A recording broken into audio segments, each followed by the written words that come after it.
Bismillahirrahmanirrahim. Assalamualaikum warahmatullahi wabarakatuh. Hamdan wa syukran lillah la wala wala quwwata illa billah.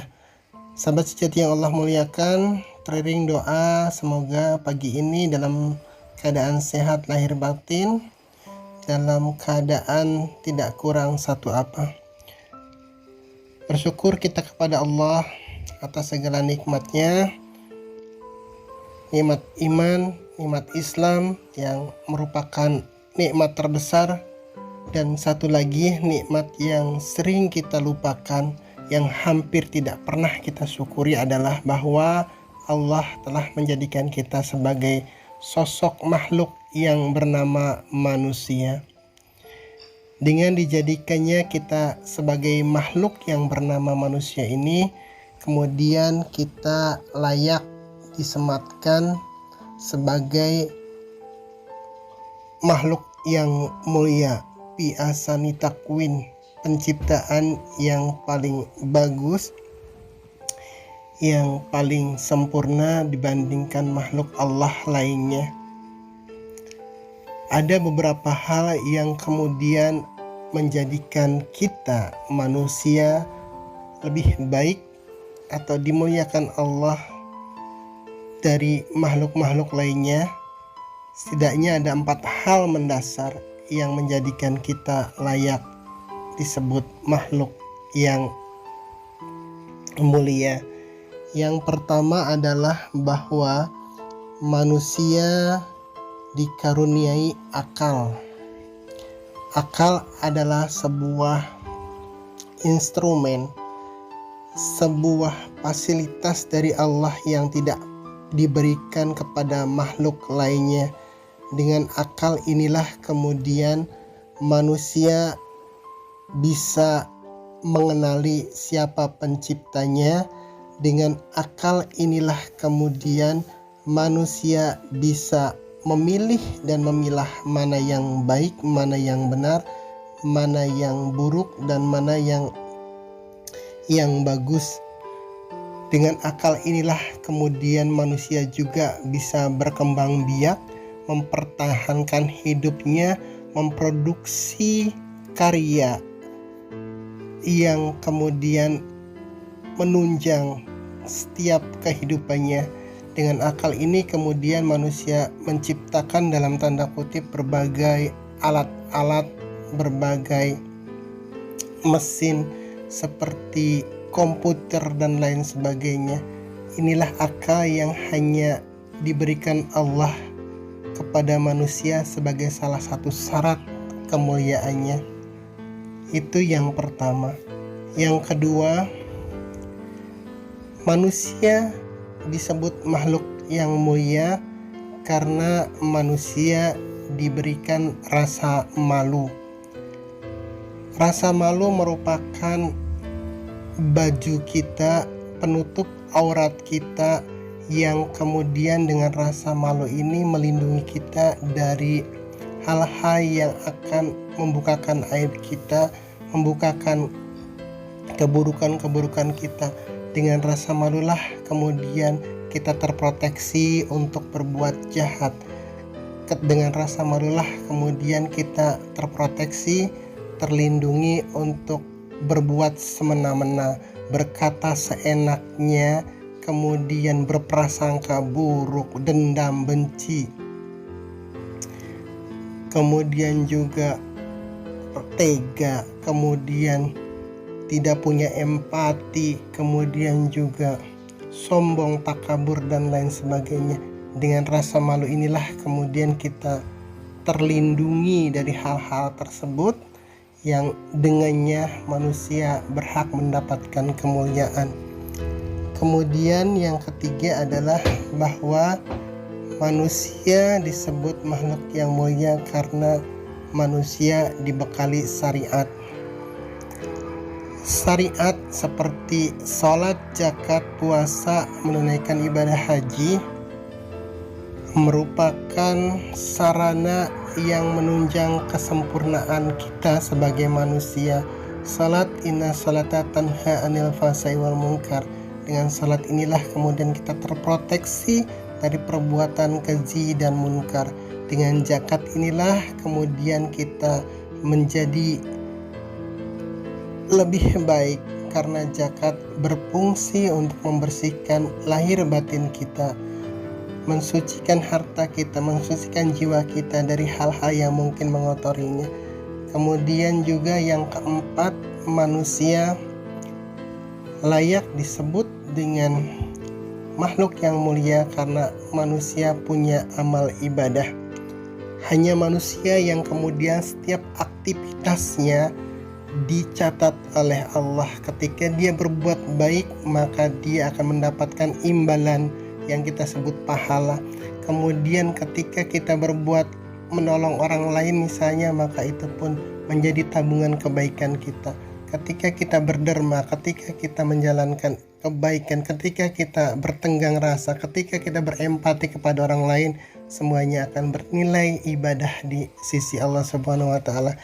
Jadi keempat syarat ini harus ada dalam diri manusia agar dia layak untuk mendapatkan predikat sebagai fi ahsani taqwim, sebagai ciptaan yang paling baik.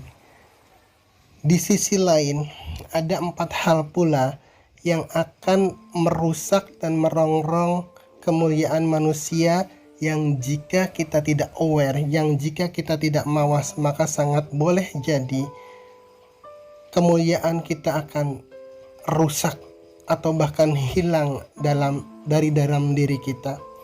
Yang pertama yang akan merusak kemuliaan manusia adalah marah. Kemarahan ini akan merusak akal sehat. Kita bisa lihat bagaimana ketika orang marah, matanya melotot, marah, merah, kemudian juga otot-otot wajahnya menegang, kata-katanya tidak terkontrol, tangannya kemudian mengencang atau bahkan memukul orang lain, dan lain sebagainya. Ketika di posisi ini, sepintar apapun manusia itu, setinggi apapun jabatannya manusia orang itu, maka saat dia dalam keadaan marah, akalnya tidak akan bekerja dengan baik. Dia akan dikuasai oleh kemarahannya, yang ketika itu dia akan menjadi lost control, baik itu perbuatan dan ucapannya. Itulah kemudian yang menjadikan sebuah idiom yang mengatakan jangan mengambil keputusan pada saat kita marah, karena memang pada saat kita marah akal kita tidak bisa bekerja dengan sempurna, sehingga keputusan apapun, hal apapun yang kita ambil, yang kita lakukan ketika kita dalam keadaan marah, maka hasilnya akan rusak. Jadi ketika orang selalu marah, orang yang selalu kemudian emosional, itu akan mengurangi nilai akal sehatnya. Siapapun dia, apapun jabatannya, setinggi apapun pendidikannya, ketika dia lebih mengikuti kemarahannya, maka nilai kemanusiaannya dari sisi akal akan berkurang. Yang kedua, hal yang merusak manusia, merusak kemuliaan manusia adalah tamak bin serakah. Ketamakan inilah yang akan menghapus rasa malu kita. Kita bisa lihat bagaimana kemudian orang yang tidak punya rasa malu mengambil hak orang lain, orang yang kehilangan rasa malunya kemudian korupsi, orang yang kehilangan rasa malunya kemudian tidak mengindahkan kaidah dan syariat, orang yang kehilangan rasa malunya kemudian akan berbuat semaunya, seenaknya, tidak pernah berpikir bagaimana orang lain, bagaimana kemudian pandangan orang lain terhadap dirinya. Semuanya dilakukan karena memang orang yang kehilangan rasa malunya sudah kehilangan 1/4 dari sifat kemanusiaannya. Kalau tadi orang yang marah dan akalnya tidak berfungsi dengan baik, maka dia sudah kehilangan 1/4 sifat kemanusiaannya. Ditambah lagi ketika dia kehilangan rasa malunya, 1/4 lagi sifat kemanusiaannya hilang. Sudah setengah sifat kemanusiaannya akan hilang ketika orang tidak bisa menggunakan akal sehatnya karena marah, dan orang yang kehilangan rasa malunya karena serakah. Kemudian yang ketiga, Yang merusak syariat kita biasanya hasud, dengki. Orang yang hasud selalu repot dengan urusan orang lain, selalu repot dengan amaliyah orang lain, sehingga dia kehilangan kesempatan untuk memperbaiki syariatnya. Dia baru tahu satu hal, kemudian dia sudah memvonis orang lain, amaliyah orang lain salah, hanya syariat dia, hanya amaliyah dia yang benar, hanya ibadah dia yang benar, hanya dia yang berhak masuk surga dan lain sebagainya. Hasud dengki ini yang ketika kita tidak sadari, yang ketika kita tidak mawas, maka akan merusak syariat kita, merusak amal ibadah kita, merusak nilai dari amal ibadah kita itu sendiri. Itu yang ketiga. Jadi ketika kemudian kita tidak sholat, kita tidak zakat, kita tidak saum, kita tidak melaksanakan puasa, artinya kita hilang lagi 1/4 dari sifat kemanusiaan kita. Sudah 3/4 hilang dari sifat kemuliaan manusia ketika kita tadi marah, kemudian tamak, dan hasud. Satu lagi yang kemudian akan merusak nilai kita sebagai manusia adalah sifat riya, sum'ah, pamer. Riya, pamer, sum'ah ini akan merusak nilai ibadah kita sebagaimana api menggerogoti atau membakar kayu bakar. Seberapapun sedekah kita banyak, tapi kemudian ketika hanya ingin dilihat orang, maka nilainya boleh jadi 0 di sisi Allah. Kemudian betapapun kening kita menghitam karena lamanya sujud, tapi ketika itu dilandasi karena ingin pamer kepada orang lain, maka boleh jadi capek dan lelah saja yang kita dapatkan. Jadi saya ulang lagi, akal akan hilang ketika kita marah, malu akan hilang ketika kita dirasuki sifat tamak, syariat akan hilang ketika dengki berkecamuk di dalam hati kita, kemudian ibadah kita menjadi hilang nilainya ketika diliputi rasa riya. Kalau ingin kita tetap berpredikat sebagai makhluk yang mulia, maka jaga akal kita, jaga rasa malu kita, jaga syariat kita, dan jaga amal ibadah kita. Sebaliknya kita harus bisa mengendalikan kemarahan, harus bisa menghilangkan ketamakan, harus bisa mengubur rasa dengki, dan harus bisa mengedepankan rasa ikhlas. Insya Allah dengan menjaga keempat hal yang fitrah ini, dengan menghilangkan hal lainnya, mengeliminir hal lainnya, maka kita berhak menjadi orang atau menjadi makhluk yang Allah nisbatkan sebagai makhluk yang termulia. Sebaliknya, ketika keempat fitrah kita yang tadi, yang pertama saya sebutkan tadi hilang, maka saat itulah kita menjadi orang yang kehilangan fitrah dan kemuliaannya. Dan ini keempat hal tadi terkait dengan unsur batiniah kita. Dan sayangnya kadang kita lebih aware dengan jasad dan lahiriah kita. Tiap hari kita bercermin, tiap hari kita membersihkan muka kita, kita mandi, kita kemudian bahkan harus perawatan tubuh, perawatan rambut dan lain sebagainya.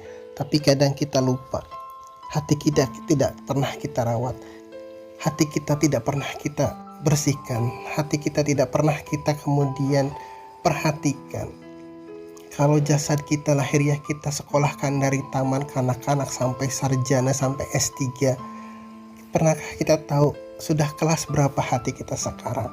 Jasad kita mungkin sudah 30-40 tahun, titel kita mungkin berderet, jenjang pendidikan kita mungkin sampai dokter, profesor, tapi sangat boleh jadi hati kita masih taman kanak-kanak. Dan itu yang kemudian menjadikan akal kita tidak berfungsi dengan baik, rasa malu kita sedikit terkikis, syariat kita pun goyang, dan riya kita lebih dominan. Karenanya menjaga lahir itu sangat diperlukan, memelihara batin, memperhatikan ruhani kita, batiniah kita juga tidak kalah penting atau bahkan lebih penting dari sekedar menjaga lahiriah dan batiniah dan lahiriah kita. Karena tadi unsur-unsur akal, unsur-unsur malu, unsur-unsur syariat, unsur-unsur amal ibadah semuanya terdapat di dalam hati kita, di dalam batiniah kita. Jaga lahiriahmu, perbaiki batiniahmu, karena dari ruhani yang sehat akan lahir jasad yang kuat. Billahi taufiq wal hidayah. Assalamualaikum warahmatullahi wabarakatuh.